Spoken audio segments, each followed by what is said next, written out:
Bonjour de nouveau, je vous prie de vous asseoir afin que nous puissions reprendre.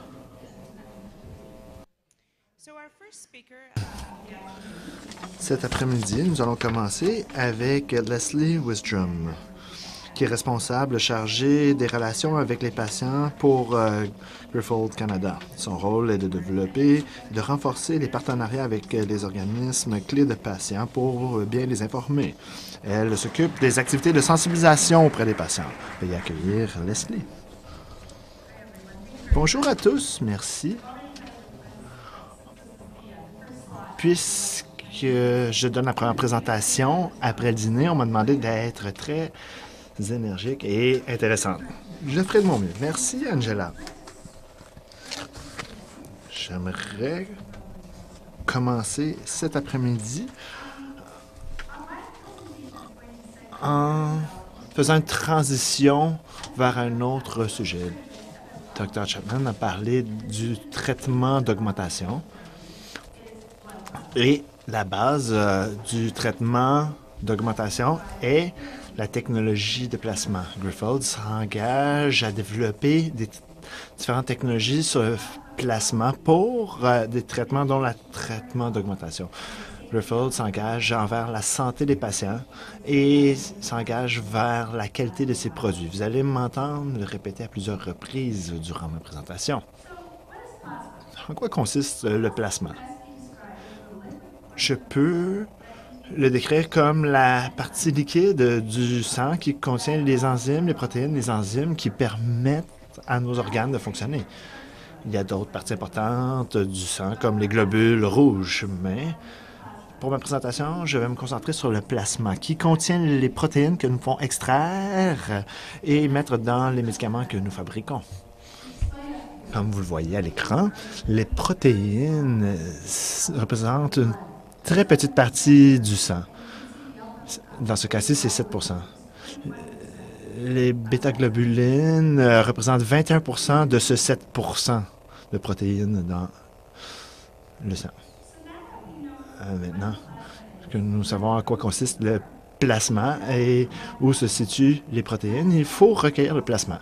Ça se fait par un processus de séparation du plasma. C'est un processus assez compliqué, mais conceptuellement, je peux vous l'expliquer. Nous savons comment on fait un don de sang complet. On fait un prélèvement de sang qui va dans un sang, mais dans ce processus de séparation, le sang est importé dans une machine. La machine sépare les globules rouges du sang et elle permet de redonner au donateur les globules rouges, ce qui permet au donateur de donner du plasma plus régulièrement que des dons de sang entiers, car ça prend plus de temps pour le corps de régénérer les globules rouges que de juste régénérer les protéines dans le plasma.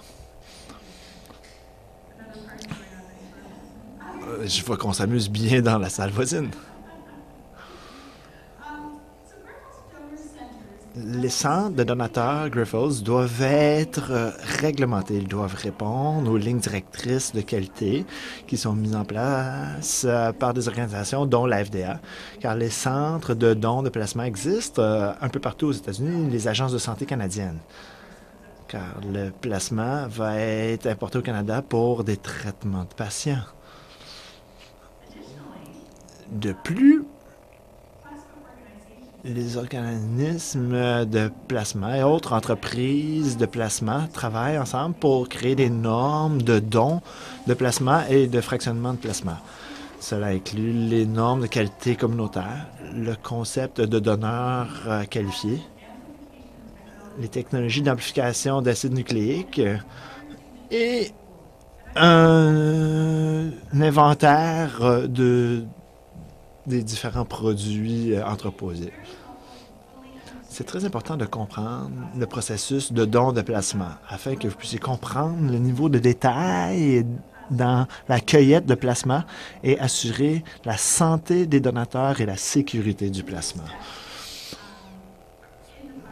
La première étape dans le processus du don de plasma, c'est qu'il faut savoir que Grifols se fie aux cueillettes de plasma par le processus de séparation de plasma de la part de donateurs à plusieurs répétitions. Nous aimons avoir les mêmes donateurs pour pouvoir surveiller la santé des donateurs et pour pouvoir surveiller la santé des dons, la sécurité des dons de plasma. Un donateur de plasma va avoir subi au préalable un examen médical, doit avoir deux dépistages de santé et 2 dépistages de santé de maladies infectieuses.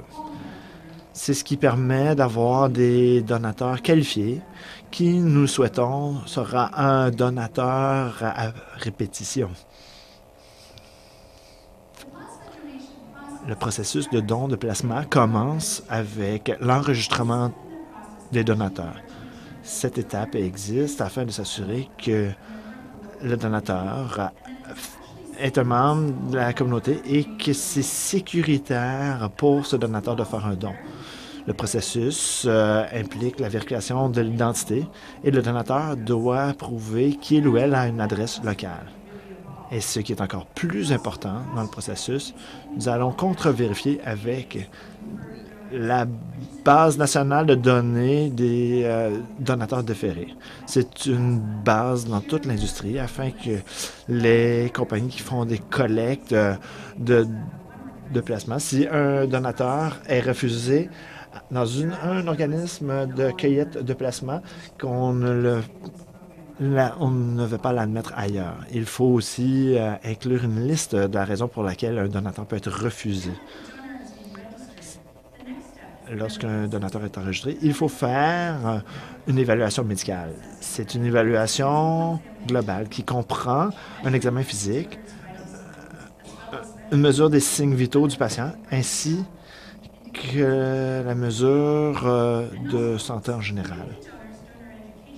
Nous faisons de la sensibilisation auprès des donateurs afin que les donateurs puissent toujours être conscients de l'importance de leur propre santé, car nous voulons que les donateurs reviennent. Et nous voulons informer les donateurs de l'importance des dons de plasma qu'ils font. Et nous leur disons ce que nous faisons avec le plasma, les médicaments qu'on peut fabriquer à partir de dons de plasma, y compris les médicaments pour le DAAT. Bon, est-ce que vous m'entendez? Malgré l'enthousiasme de la salle voisine. Ah, le type sur l'affiche à l'entrée de l'hôtel vient juste d'arriver. Bon, c'est un moment fort dans l'autre salle. Je vais essayer de rivaliser.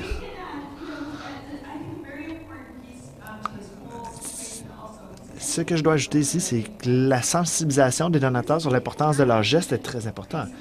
Si on peut associer un visage, une expérience de patient par rapport au don, ça peut être très encourageant pour le donateur.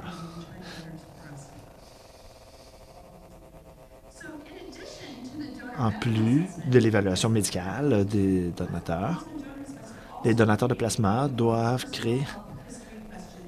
remplir un questionnaire de santé personnelle. C'est une étape supplémentaire dans l'évaluation du risque des donateurs afin de nous assurer que les donateurs sont convenables aux dons de plasma. Je vais vous dire que tout ce travail se fait avant le premier don de plasma à l'organisation. Le questionnaire pose des questions sur l'historique de santé, sur l'historique de voyage, l'historique social, les symptômes de maladie et des questions sur la prise de médicaments.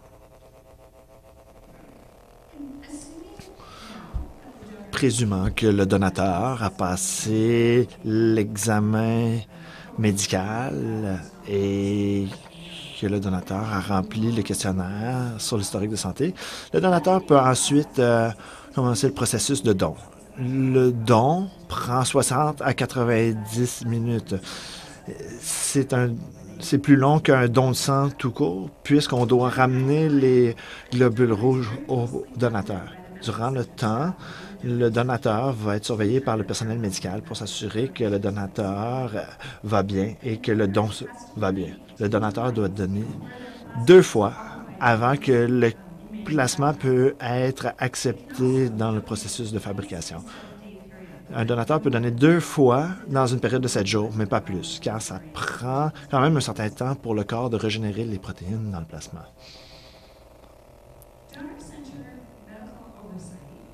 La surveillance médicale dans les centres de dons se fait par les directeurs médicaux. Les directeurs médicaux doivent surveiller la certification et la qualification du personnel des centres de dons. Cela s'assure que chaque centre de donateur est conforme aux procédures pour répondre aux normes d'assurance qualité. Et ces normes nous aident à garantir la santé des donateurs et la sécurité des produits.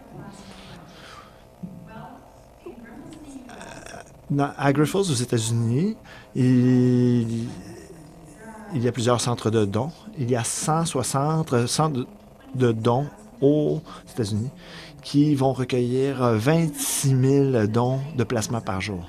Vous pouvez imaginer le type de surveillance que cela nécessite afin d'être conforme aux réglementations et aux normes que j'ai citées au début de ma présentation. Il y a 2 laboratoires de tests au Texas dans lesquels on teste chaque don. En plus de ça, nous avons une traçabilité entière du plasma dans notre système. Aussitôt qu'un donateur rentre dans un centre de dons, nous pouvons retracer son don jusqu'à la fabrication d'une viole de traitement, jusqu'à notre système interne qui s'appelle le système Pedigree. Transport et logistique. Comme vous pouvez l'imaginer, si on recueille de 25 à 26 000 dons de plasma par jour, il faut maintenir ces dons sous des contrôles, des mesures très précises. Après chaque don, un échantillon du don va être envoyé à un des 2 centres de test au Texas. Le reste du don va être transporté du centre de don vers nos entrepôts dans des remorques réfrigérées ou des conteneurs réfrigérés. Les dons de plasma vont être retenus en inventaire jusqu'à la réception des résultats de test. Ensuite, nous pouvons libérer les dons de plasma pour des fins de fabrication. Chaque don d'un nouveau donateur, si je reviens au processus de qualification des donateurs, lorsqu'un nouveau donateur fait un premier don, ils doivent attendre 60 jours avant de faire un autre don. Et durant cette fenêtre de 60 jours, on appelle la fenêtre de 60 jours, ça nous permet de nous occuper de cette fenêtre de préoccupation. C'est un petit peu comme lorsqu'on a les symptômes d'un rhume, où on a un mal de gorge. On n'est pas sûr si c'est le rhume ou si c'est une allergie. On est peut-être contagieux encore parce que dans les jours suivants, on développe un vrai rhume. Mais durant cette fenêtre, il y avait une incertitude. Dans notre cas, la période de 60 jours nous aide à regarder les infections les plus graves. Nous ne voulons pas qu'un donateur fasse un don initial et avoir les symptômes d'une maladie, passer le processus d'inscription et faire un don contaminé. En attendant la période de 60 jours, nous avons le temps pour vérifier des maladies qui pourraient être décelées par nos processus de test. Lorsque nous avons le don, on doit tester la qualité et la sécurité du plasma. Comme je l'ai mentionné, la 160 centres de dons, 26 000 dons par jour. Chaque don va subir un minimum de 10 tests. Ça fait 52 millions de tests par année et plus. Encore une fois, ces tests se font dans un des 2 centres de tests au Texas. Les tests à la fine pointe de la technologie assurent la qualité et la sécurité du plasma pour la fabrication de traitements. Nous faisons des tests pour des pathogènes et autres marqueurs de santé. Chaque don qui est recueilli va être testé pour le VIH, l'hépatite A, B et C et le virus B19. De plus, nous faisons des tests réguliers sur le fonctionnement hépatique, sur la protéine dans le sérum. les anticorps dans les cellules sanguines et la syphilis. Maintenant que nous surveillons certains pathogènes que nous connaissons et les pathogènes que nous devrions suivre, Grifols va communiquer avec différentes agences de santé au monde, comme la FDA et Santé Canada. L'objectif de ces relations, c'est d'avoir une surveillance régulière sur les nouveaux pathogènes émergents, ce qui nous donne l'opportunité de réagir rapidement si un nouveau pathogène apparaît dans l'environnement. Il ne faut jamais oublier que chaque étape du processus est importante. Notre mission est d'assurer la sécurité des produits de Grifols chaque jour et de garantir que nous n'avons pas de pathogènes dans nos produits. Il faut être ouvert et transparent par rapport aux risques associés à tous les produits de placement. La réalité, c'est que les produits de Grifols sont des dérivés du placement humain. Peu importe le nombre de processus et de normes que nous respectons pour garantir la sécurité de nos produits, il y a toujours un petit risque de ne pas déceler un nouveau pathogène, un agent infectieux ou un virus, un peu comme la maladie Creutzfeldt-Jakob ou la maladie de la vache folle, ou la possibilité d'agents infectieux inconnus.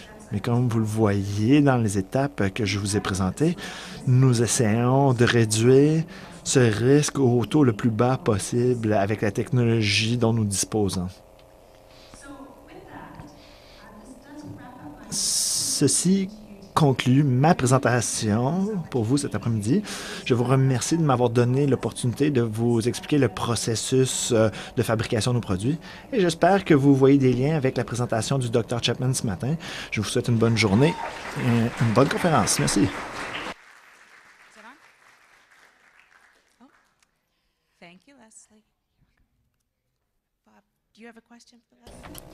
Avez-vous une question pour Leslie?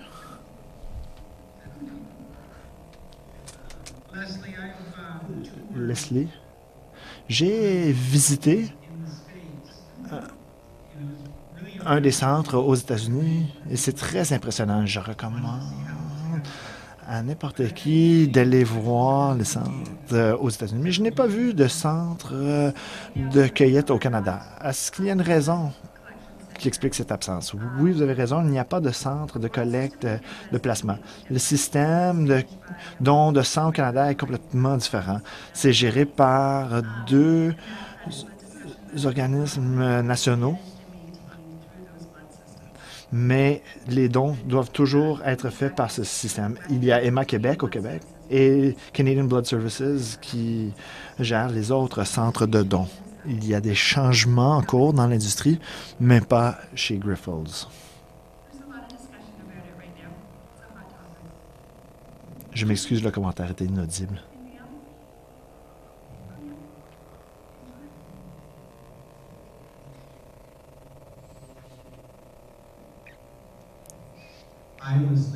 Bonjour, Leslie. La majorité du plasma va être recueilli aux États-Unis. J'aimerais savoir si le plasma est contrôlé quant au syndrome de Trump.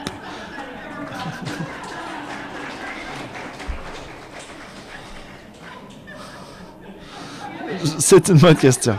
Nous n'avons pas encore élaboré ce test, mais je suis convaincu qu'on travaille là-dessus.